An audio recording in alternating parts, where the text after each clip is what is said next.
Never mind, I'm sorry, in the back. Go ahead. We'll get you. Hey, in the back, this is Tally Carr with HBCU Game Day. A question for Jacoby as well. You're going to face an offense with a pocket quarterback, a lot of weapons on the perimeter. Just how exciting is that matchup for you when you know it's a team that likes to pass the ball? I'm excited, very excited. It gives me an opportunity to showcase what I can do when you're playing against an air raid team like that. It's just same thing as playing against a Kill Glass over there at Alabama A&M, pocket quarterback, great passer. It's just opportunities for me and my team to make plays. Good.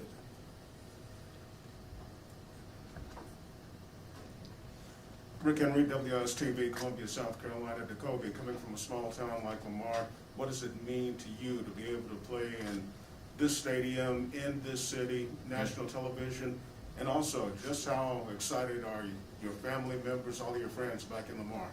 It means a lot. Everybody don't get this opportunity from Lamar. Like I said before, a small population and pretty much a great support system. It's a football town, so me getting this opportunity to play on the big stage, ABC, everybody looking at me, watching, everybody here, it's going to be great. I'm putting on for the town of Lamar. Go ahead in the back. Yes. Can you hear me? Yes. Yes. My name is Dwayne Nash from the Yard HBCU Sports and Hero Sports. This question is directed to Corey. Corey, there's been much made about Jackson State's defense coming into this game and how highly ranked they are nationally in a lot of statistical categories. What are your thoughts on that, facing that defense for the first time this year? Can you repeat that last question? Oh, what are your thoughts on facing that defense for the first time this year? I would have to say it's an exciting thing knowing that they have a top-ranked defense going against them. But besides that, we play against different people who have great styles of defense. FAMU, for example. So we just got to do what we got to do and do our job, and we'll be fine. Wilton Jackson from Sports Illustrated. This question is for both of you guys, Jacoby and Corey. What has been the message that Coach Pugh has stressed to you guys just preparing for this game, whether it's the Celebration Bowl in general and just preparing for the game overall, from an X's and O's standpoint? Just pretty much knowing that we get this opportunity to play in the Atlanta Falcons Stadium. Don't be stage fright, you know what I'm saying? Just come in and play. It's another game. It's a bowl game. It's a big game for us. The lights are going to be bright. Sold out game for HBCU coaches. So don't let the bright lights get to you. I would have to say all week, Coach Pugh just saying, finish and do what we do all year and just get through the year and just finish. Hi, I'm Kanika Cabarrus with Next Level Sports and Entertainment right here. We've been following the season all season long, being the only Black-owned sports network. So what is your message to top talent about why they should choose the HBCU experience instead of other institutions? I'd say it's a culture thing. You don't have to go to a Power 5 school to make it. You know what I'm saying? If you good, they'll come see you. Got time for two more questions. Jared Bell, USA Today. So Corey, when you think about the journey this season for your team, you guys started out with some losses and now you're here. What does that tell you about the makeup, the resilience, the character of your football team? What has impressed you the most about that? I would have to say to deal with adversity. We had some injuries at the beginning of the season. That's no excuse for the losses that we had. We just played our game, fight through adversity, control what we can control, and that's going to practice every day, getting better. So on Saturdays we can perform and finish games at the end. In the back. Hey guys, Cam Gaskins with ABC Columbia. This is for both of y'all. Obviously going into this game, a lot of the media attention has been on Jackson State and Deion Sanders and just his name and everything. Do y'all feel like you've been overlooked a little bit in the conversation of this game? And if so, any sense of a chip on your shoulder, or do you just kind of try to drown that out and ignore it? Pretty much we play with a chip on our shoulder all year. We're overlooked, especially coming into this game. All the hype is for Jackson State. it's gonna be a showdown. I would have to say we've been underdogs all year, so we keep that chip on the shoulder, like Kobe said, and just use it as a motivation on Saturdays. You got one more? That's it? Thank you, guys. We appreciate your time. Thank you.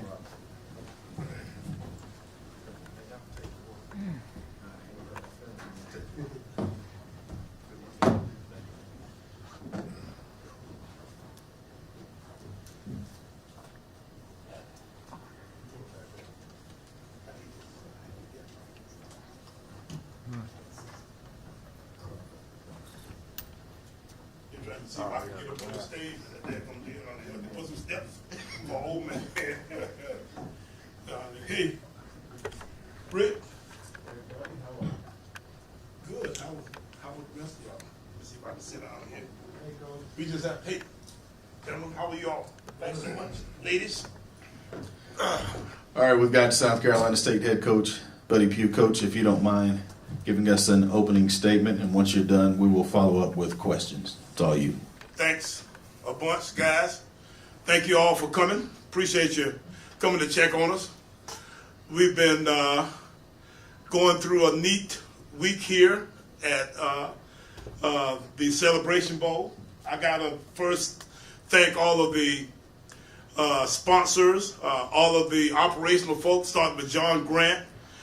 John is the executive director of the Celebration Bowl. John has done a fantastic job of running this thing. I've been involved with other bowl games, and I can tell you that this is as well run as any game I've ever been associated with. The sponsors, starting with John Dwyer from Cricket Wireless, the Coca-Cola folk, the Delta came in there in Columbia, brought all their top-notch people in and flew us in from Columbia to Atlanta. That was a fun little trip. It was kind of fun in a way because, I mean, we bust the Delaware. I mean, so you come back and take the plane to Atlanta.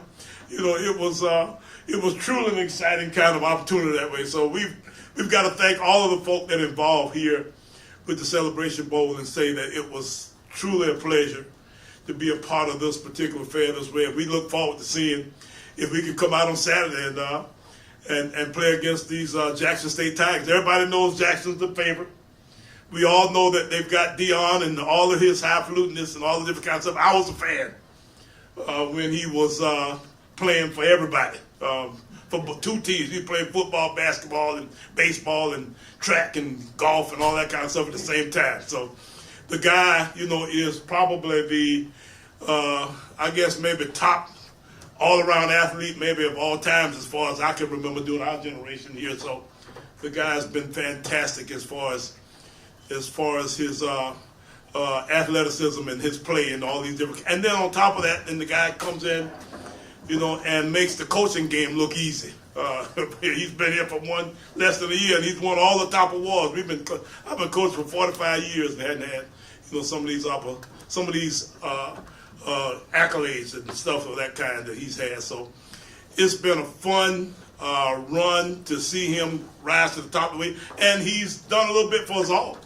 I gotta be honest and say that I'm sure some of the numbers that we've had as far as the record ticket sales and that kind of stuff are somewhat, I guess, dependent upon the fact that, you know, that he's got there doing what he does. But South Carolina State folk have done a nice job themselves. We've been extremely excited about this thing. The build up from the time that we won our conference to now, you know, has been tremendous in the way that our fans have gotten excited about and done, you know, a great job of coming together and being a part of this thing too. So I'm looking forward to seeing our fan base out there against their fan base, along with the fact that our team is going to be against their team. Our band is going to be against their band. So this is going to be a fun experience for us all. So I'm looking forward to this and many, many more Celebration Bowls to come, because I think we've got something here. I think we got a model that might be good as ever. Y'all ready for me to shut up, Rick?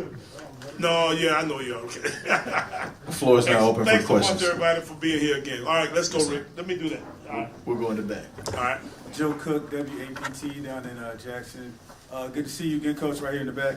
Where you at? Raise your hand. Right here. Oh, I got you. Go for it. Yeah, Coach, what kind of challenges does Jackson State present on, both sides of the ball for your team? Well, defensively, they've got a little more defensive line than any usual championship subdivision team this size ought to have to try to block.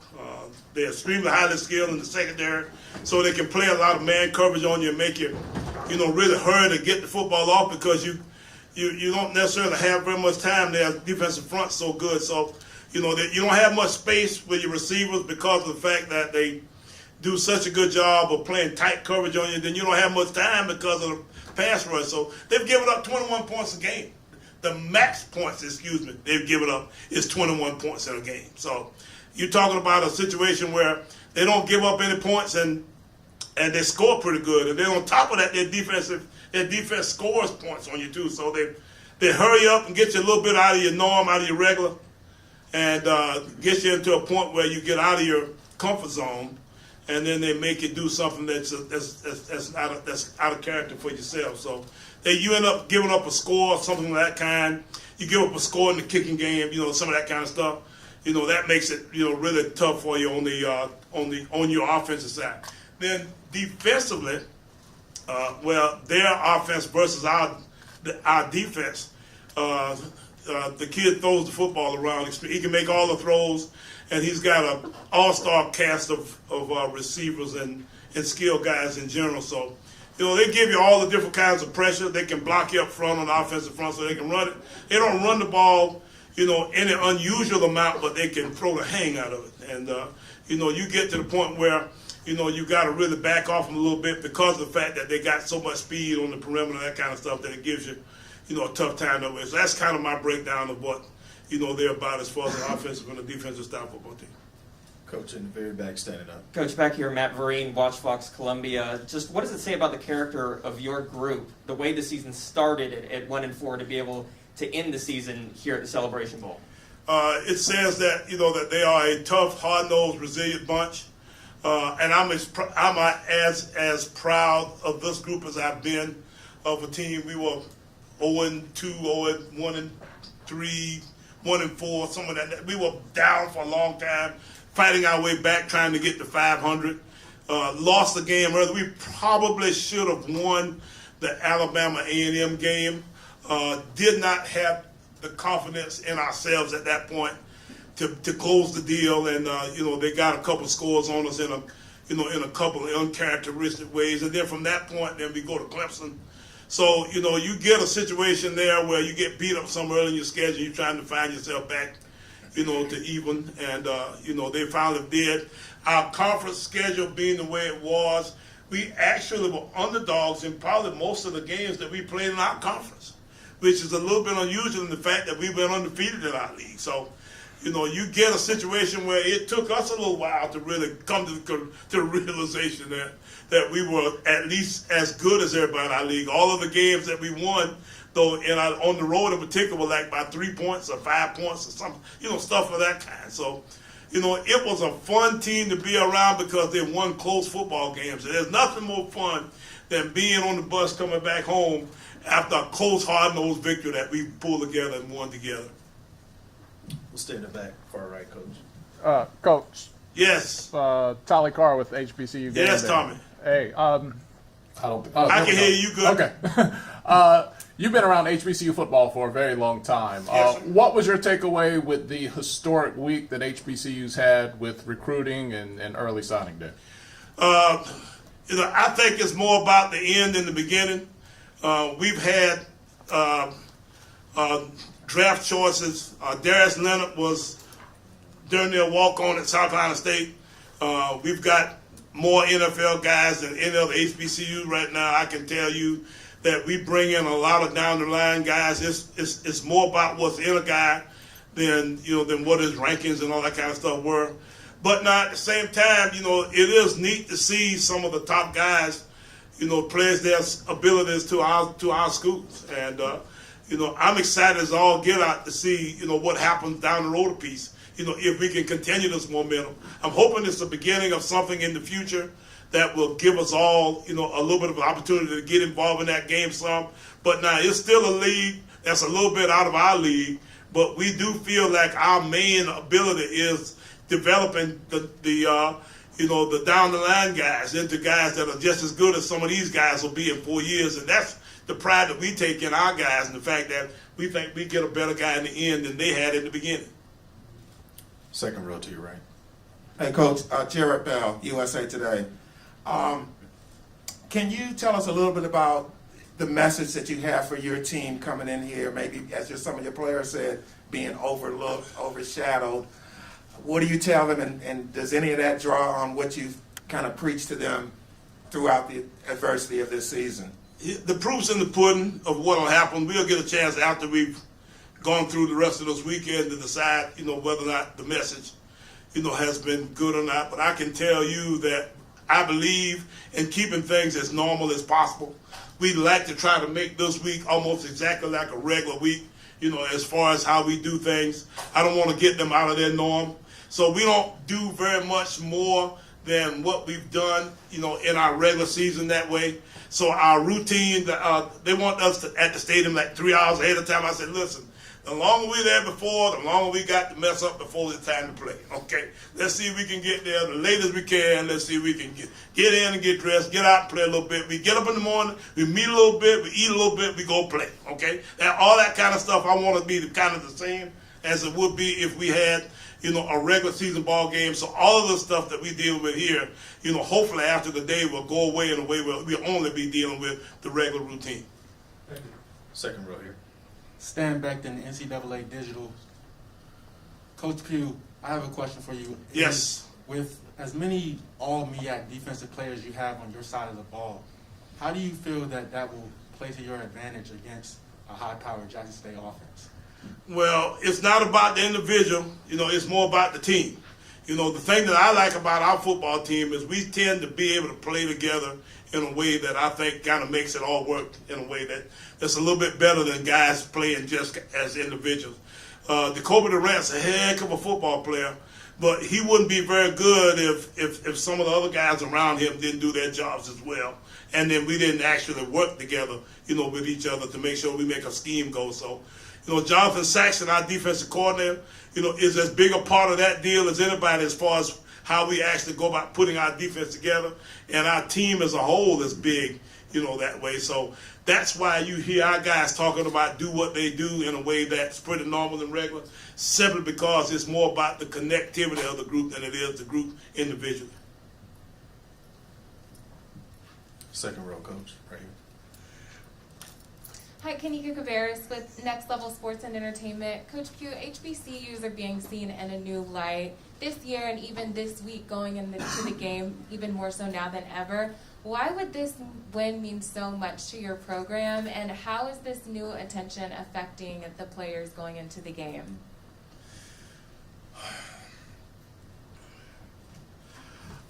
The attention that we get from this particular game for us is not that much different, except for this one little deal today. I don't know if it's something that we sort of preach as a program that our guys have to kind of sort of get used to, as they go through life that way.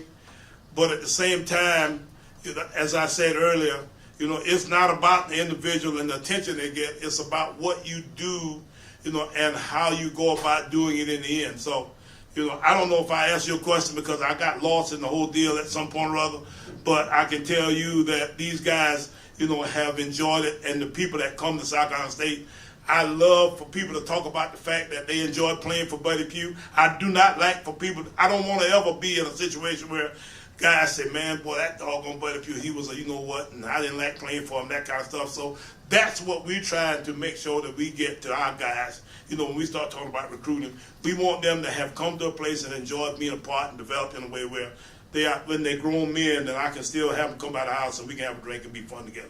Can I get Rick Henry right here on the front row, please? Is that possible? Michelle? Thank you. Go ahead, Rick. You can ask the question. I can hear. All right. Well, buddy, just how valuable is this exposure to the team, especially when it comes to recruiting? It's valuable. It's almost the same deal But at the same time, you know, the main message that I want to get out to people is the fact that South Carolina State does a good job of developing its young men in a way where, you know, they don't. I've been trying to not say this, but we don't wear our hats in business. I mean, you know, we don't do things that some people do in other places. So, you know, we feel like it's important that we do things in a way where our guys can go out and earn livings and do things, you know, on a regular basis. Everybody's not going to have the opportunity to do some of the things that some of our people can, some of our top-notch high-ups can do in life. So, we want to make sure that we give the regular folk in our, you know, in our program an opportunity to go in and do a nice job of making a living and doing a good job for the rest of their lives.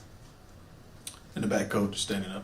Hey, Coach, back here. Cam Gaskins with ABC Columbia. You told us earlier in the week that, you know, this team has never played in a stadium like this, has never played in front of a crowd like this. What do you say to them to try to get them ready? I know you had practice yesterday so they could kind of visualize it, but how do you get them prepared for just the moment that's going to be coming tomorrow? Well, a lot of what we'll try to do that way, we'll start with today. We'll bring them in here and give them a chance to kind of walk around a little bit and look around a little bit and do some of the stuff to acclimate in a way that they won't be so starstruck by the process, by the stadium, by the facility tomorrow.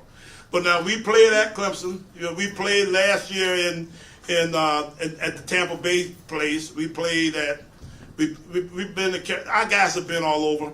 So, you know, it's not like they're going to be in a situation that's going to be so far out of the norm that, you know, that we be just totally starstruck by the affair. So these guys will be okay. You know, we get in here and I've said a million times to our guys, say, we do all the jumping up and down. We do all the hype stuff. We do all the kind of stuff that we do to get ready for a game. And then, boom, they kick it off. In about 1 minute, you hit him, he hits you. You know, it becomes 59 more minutes of just regular football, and the best man is 9 out of 10 going to win the football game. So you got to make sure that you understand that those 59 minutes are a lot longer than that 1 minute. So the hype part is going to be a lot shorter than the whether you good enough part. So that's, you know, something that I think will kind of take care of itself, you know, as we get into the game. Got time for one more? Get him right there again. Let me get him right there. Yeah. You got Lou, too. All right. Coach Pugh. Back here. Right here. Yes. Talking with some assistant coaches and some players today, when asked about what the culture of the program is, they bring up the hardworking nature, that bulldog way, and they say, yo, coach is first one in, last one out. What motivates you and drives you to be that type of a coach? I enjoy it. I love doing it. You know, you don't do what we do because somebody makes you do it. You can't make a guy lift weights if he doesn't want to lift weights. You know, and you know, you don't make anybody do something that doesn't seem to be a total, and complete joy to them as they go about that process. So the reason I go to work in the morning, I can't sleep. I hadn't had a good night's sleep in maybe 25 years.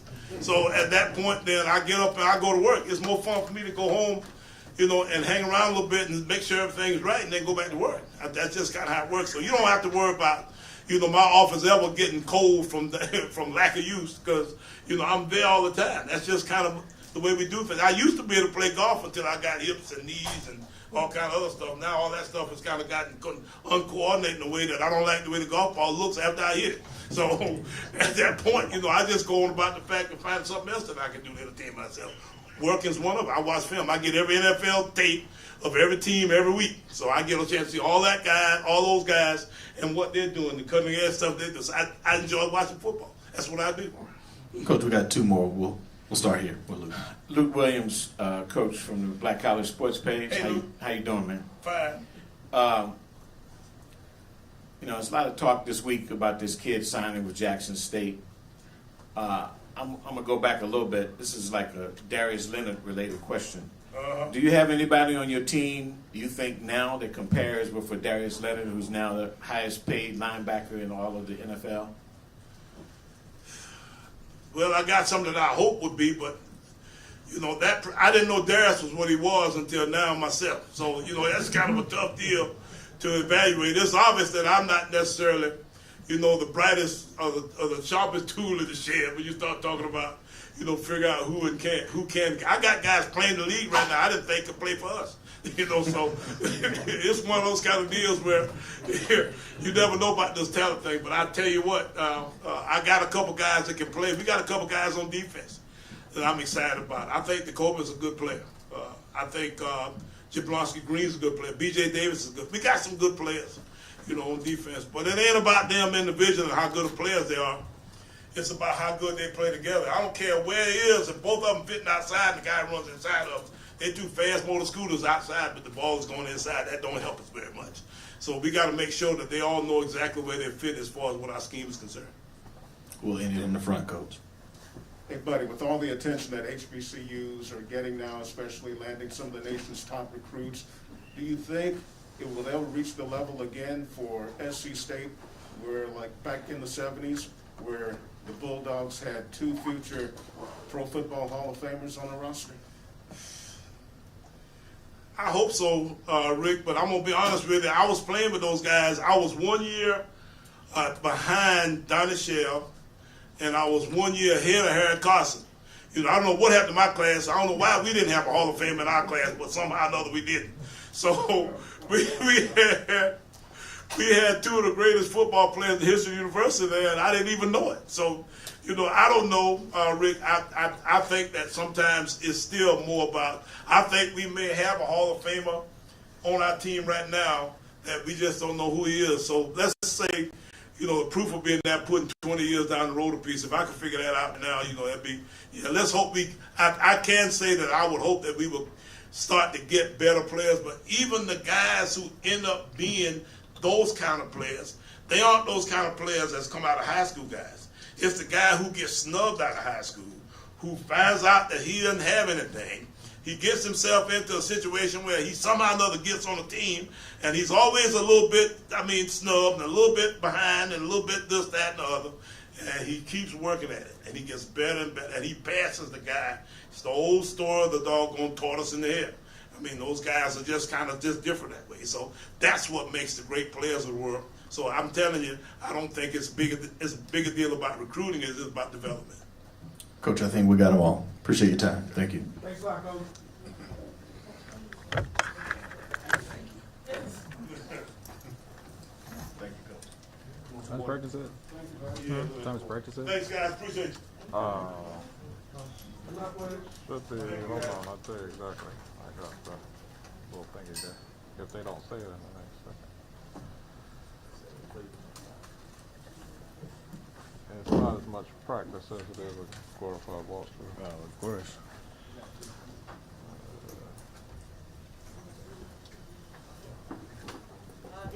Coach Houston, he's available for a few one-on-ones if you guys want. Get one-on-one.